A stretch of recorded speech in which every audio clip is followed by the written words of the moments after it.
दफ्ती के सर के ऊपर मंडरा रहा था मौत। दरवाजा खोलते ही सर के ठीक ऊपर लटका था नांग। सूझबूझ से लिया काम। मौसम के बदलते ही लगातार जमीन पर रेंगने वाले मौतों का निकलने का सिलसिला शुरू हो गया है। आए दिन शहरी और ग्रामीण इलाकों से सांपों के निकलने की जानकारी मिलती रहती है। साथ ही जाने अनजाने लोग सर्पदंश का शिकार भी हो जाते हैं, जिसके कारण कई बार लोगों की मौत हो जाती है।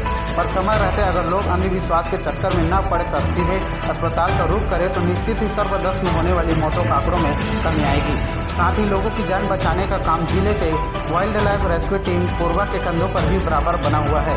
ऐसा कुछ हुआ करमोरा निवासी मेहरा परिवार के दोनों पति पत्नी एक बड़े हादसे का शिकार होते होते बच गए। जब दोनों पति पत्नी घर का दरवाजा खोले और चौखट के ठीक नीचे खड़ी ही थे कि उनको कुछ फनकार की आवाज़ सुनाई दी।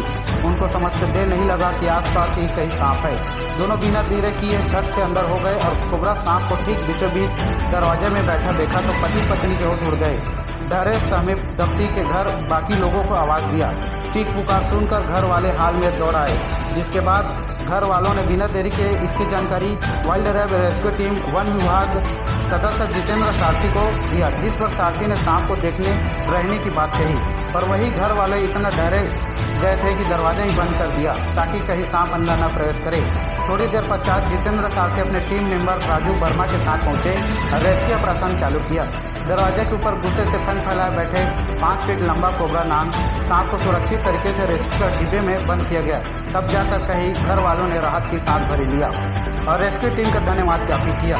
जितेंद्र सारथी ने आमजनों से निवेदन करते हुए कहा कि बीच बीच में बारिश हो रही है, जिसके कारण सांप निकल रहे हैं। इस वक्त सतर्क रहे और सावधान रहने की आवश्यकता है। साथ ही हमें रेस्क्यू सर्पदंश होने की जानकारी भी दे सकते हैं ताकि समय रहते हम सही मार्गदर्शक दे सके। में सूचना प्राप्त हुआ करमोरा पोड़ी बहार के से मेहरा जी के घर से कि वहाँ उनके घर पे एक ग्रिल पे काफ़ी बड़ा सा एक सांप बैठा हुआ है, जो कि कोबरा प्रतीत हो रहा है। जिसके बाद से हम वहाँ पहुँचे और जैसा कि घटनाक्रम ये था कि पति पत्नी दरवाज़ा खोल के बाहर आ रहे थे, उसी बीच में उनको आवाज़ सुनाई दिया और क्योंकि जो जस्ट सर के ऊपर पे था तो एक बड़ा अंदेशा बड़ा एक दुर्घटना घट सकता था। क्योंकि जब वो बाइट होता है तो जाहिर सी बात है एक पैर या हाथ पे जब बाइट होता है तो थोड़े चांसेस रहते हैं बचने के, लेकिन अगर कहीं इस पोजीशन पे अगर कहीं सीधे कर बाइट किया तो बहुत कम चांसेस रहते हैं। तो फिलहाल हमने फाइनली उसको रेस्क्यू किया और सुरक्षित उसको रेस्क्यू करके सुरक्षित उसको अभी जंगल पे अभी हम छोड़ने जा रही है। उसके साथ साथ मैं आमजनों से यही निवेदन करना चाहूँगा कि जब भी आप घर के आसपास में आप प्रवेश करते हैं तो घर के आसपास को जरूर चेक कर लें, सोने से पहले जरूर चेक कर लें ताकि कोई बड़ी दुर्घटना ना घटे। क्योंकि अभी आप देख रहे हैं बारिश अचानक से हो रहा है और कहीं न कहीं इन सांपों का निकलने का सिलसिला चालू हो चुका है। तो हमारा प्रयास रहेगा आप लोग को सुरक्षित करना प्लस इन जीवों को सुरक्षित करना। आपका परिचय? विजय मेहरा। विजय सर, बताएंगे क्या घटना घटी थी आपके घर पे?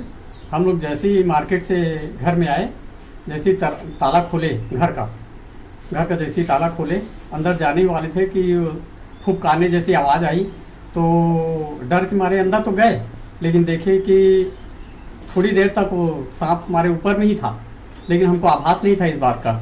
हो सकता है बहुत बड़ी दुर्घटना घट सकती थी। हम लोग अंदर गए और आवाज़ जैसी आई ना तो अंदर से फिर देखे तो ऊपर में ही लटका हुआ था ग्रिल के ऊपर सांप जो है कोबरा। तो हमने वाइल्ड लाइफ रेस्क्यू टीम के जो अध्यक्ष हैं सारथी जी, उनको हमने फ़ोन किया। फिर थोड़ी देर बाद आए और सांप को रेस्क्यू किए, सांप को भी सुरक्षित किए और हमें भी सुरक्षित किए। सर, अभी बारिश का मौसम आ रहा है तो इस दिशा पे अब लोगों को क्या संदेश देना चाहेंगे? मैं लोगों को ये संदेश देना चाहता हूँ कि बारिश का समय है, घर को अच्छी तरह से देखें, घर के अंदर जाने के पहले बारी को अच्छी तरह से देखें, इसके बाद घर में प्रवेश करें और उसकी हो सके तो सुरक्षा का कोई उपाय करें।